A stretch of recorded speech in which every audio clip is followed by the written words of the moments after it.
Okay, welcome America, welcome Justin Bieber. Today we are going to be continuing with surface area.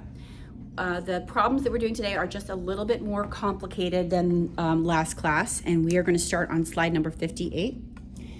So a problem like this one, on your SOL, let me go to the formula sheet so you can see. You know how to Google this because I've shown you.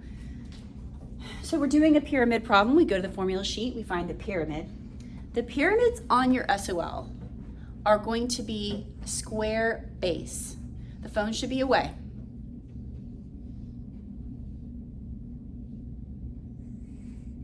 The phone should be away. Away, completely away. Okay, square base. The problem that we're about to do is not a square base, so we're not going to be able to use this formula, or where are we? Surface area. 1/2 LP plus capital B. What do those letters mean? If you scroll to the back of your formula sheet, you will see that, the slant height is not on there. That's okay. I'll show you on the figure. P is perimeter, SA is surface area, and big B, capital B, is area of the base. So we can still use this formula, but I'm going to do this problem and just kind of walk you through it, okay? If you take a look and you look at this lowercase l, what does that L represent? If you go to the figure, you can see this is the slant height. It's actually the height of the side, the triangle on the side there. When the base is a square, the lengths around the perimeter are all the same because it's a square. The problem we're about to do has a rectangle for a base. So those base lengths are going to be different in the front and back and on the sides. So the area of the triangles for the front and back are going to be different from the area of the triangles on the sides for the problem that we're doing. In a square, they'll be the same. So without further ado, find the total surface area, including the base of a rectangular based pyramid whose base has dimensions 10 and 8. So here, for the base, this length is 10 and the width is 8. So the perimeter would be 10 plus 8 plus 10 plus 8 if we were finding the perimeter. And the slant heights, so if I was looking at just the triangles on the sides here, the height of this triangle is 12, the height of this triangle is 13. So what we're going to do is we are going to add the areas of each of those 4 triangles. The front and back will be the same, and the left and the right will be the same. And then the area of the base, which is a rectangle, and then we should have the total surface area. So let's go ahead and start. To find the area of a triangle that is on your formula sheet, it's 1/2 the base times the height. Right up here, in case you ever forget it. Most of you guys know that already. But in case you don't, if you want to look it up just to make sure, I'm going to start with the front triangle. Area equals 1/2 the base, which is 10, times the height, which is 12. 1/2 the base times the height. Okay, so that is going to be, and I can use the calculator, but I know that 1/2 of 10 is 5, and 5 times 12 is 60. So that's the area for the front. The back is the same. So the front and back triangles will total 120, and that's meters squared. Is everybody with me? For the 120? Let's go to the left and the right. I'll start with, it doesn't matter, they're both the same. 1/2. The base is 8 and the height is 13. 1/2 the base times the height. Now I know that's going to be 13 times 4. 13 times 4, 52. The reason I know it's 13 times 4 is because I know that 1/2 of 8 is 4, and 4 times 13 we just found is 52. That's the area for one side, left or right, but we need both. So left and right, oh my gosh, there, and right triangles together will be 104. And then the base, which is a rectangle, is going to be 10 times 8. Am I going too fast? So I'm going to have to add 120 plus 104 plus 80. And I'm getting 304. 304. If we had to write that with units, it would be 304. I don't think we can see that on the screen here. Let me see if I can scroll. 304 meters squared. If I used the formula, instead of finding each of those separately, since we are using the perimeter, you would just find that one, it would be together. You'd find it together. And then you'd add the area of the base. Just follow. I like using the formula because I just like plugging numbers in, using a calculator, and being done. This way, at least you understand what's happening, where those numbers are coming from. How are we doing? You guys are quiet today. All right, let's go to slide 59. Surface area of a pyramid. The main entrance to the Louvre Art Museum is shaped like a pyramid. The pyramid is 71 feet tall and has a slant height of approximately 91 feet. Each side of the square base measures 115 feet. So before we start, it's asking what's the lateral surface area.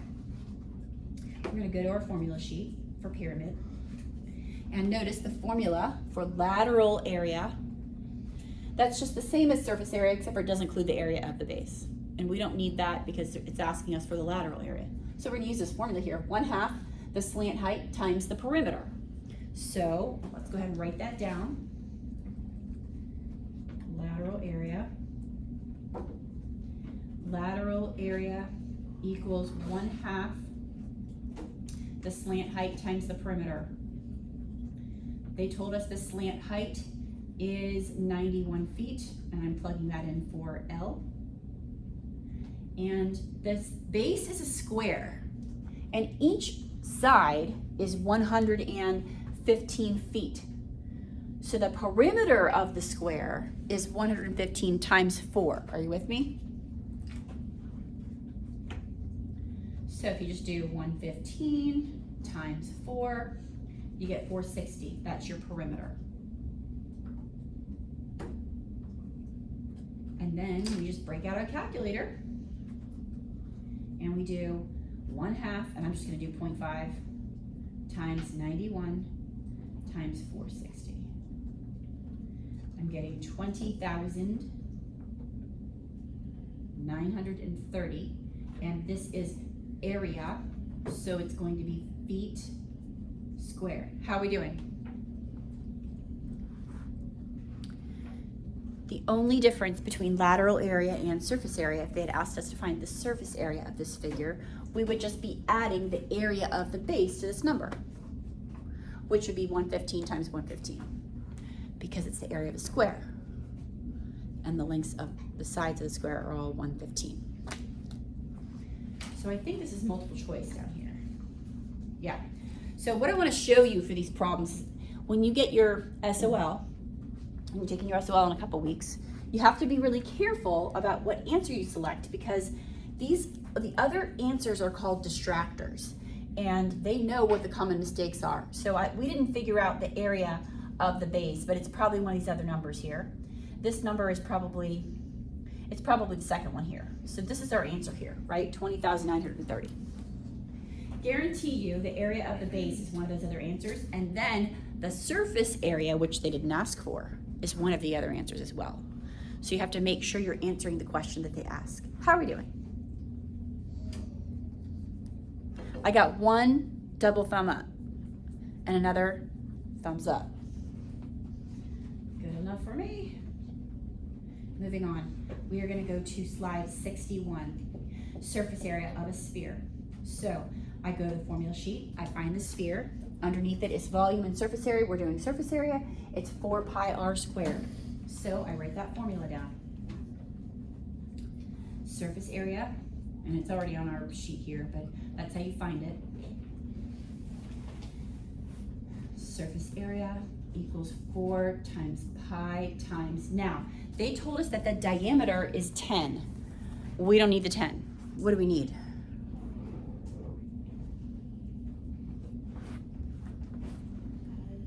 Right, because the radius is half of the diameter. So we're gonna have to plug in 5 for the radius. Into the formula, it's the radius squared. So we take out our calculator and we do 4 times pi times 5 times 5. And that 5 is squared.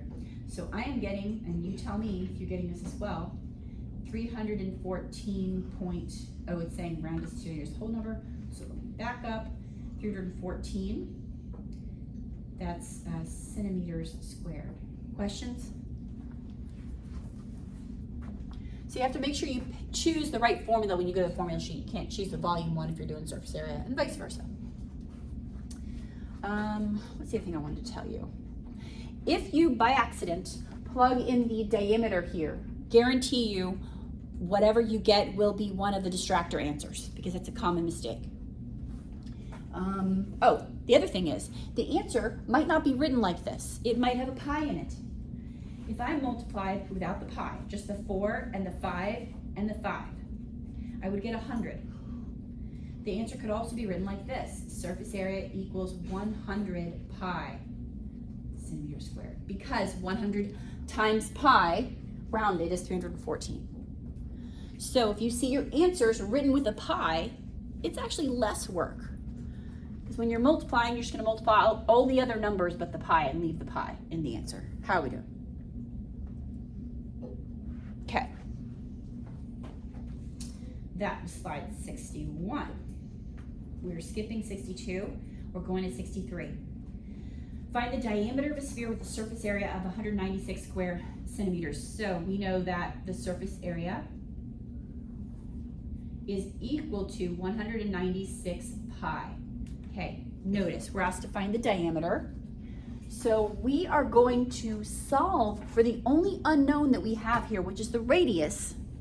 And then we're going to multiply it by 2 to get the diameter. Yeah? You guys are so excited to be here. Is that a mint Oreo? Yum. Okay, so there's a pi on both sides. I'm just going to cancel the pi's first. Boom. So we have got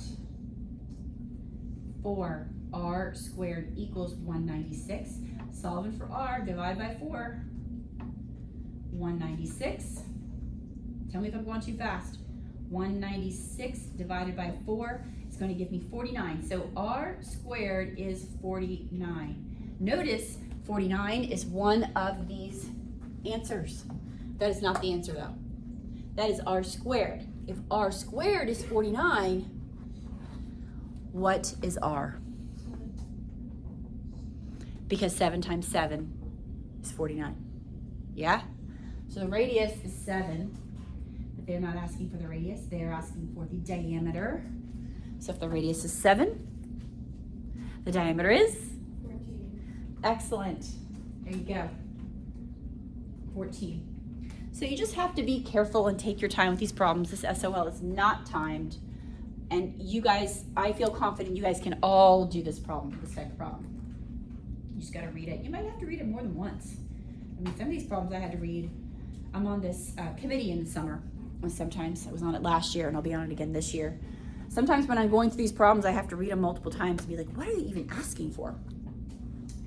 Which is a great example, I believe, this one right here. Look at this. This is very important. Is everybody ready? Okay, sometimes they will take two figures, put them together, and ask you for the lateral area or the surface area. It depends on what they ask for. This one, it has a cone and a half of a sphere, which is a hemisphere. If they were asking for the surface area of this cone, or this figure, you would have to find the lateral area of the cone, not including the base, so not the surface area, the lateral area, just the side, and then the half of the surface area of the sphere and add them together. However, this problem says child's toy is in the shape of a cone on top of a hemisphere, the radius of the cone, the hemisphere, blah, blah, blah, blah. Find the slant height. Slant height, find the slant height. The slant height is right here. What kind of problem is that?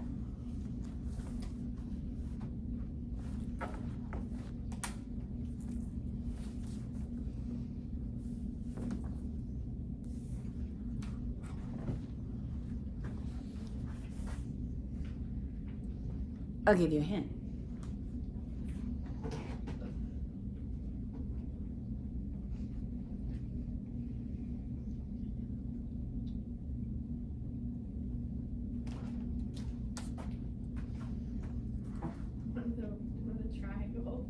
It's a triangle. It's a right triangle. How do you find a missing length of a right triangle when you're given two sides? Someone has got to know this. We've done this multiple times this year. It's not in this unit. Yes, Pythagorean theorem. That's it. This is a Pythagorean theorem problem, and it looks like a surface area or a lateral area, or even possibly a volume problem, but it's not. So c squared equals 10 squared plus 4 squared. Everyone's doing this problem while I'm talking. You guys love it when I talk, right? It's the best. The hardest thing about this problem, did I not have this on the whole time? Are you kidding me? Oh my God, lame. The hardest thing about this problem is identifying that it is a Pythagorean theorem problem. That's the hardest thing about it. C squared equals 100 plus 16. C squared is 116. Take the square root of C squared.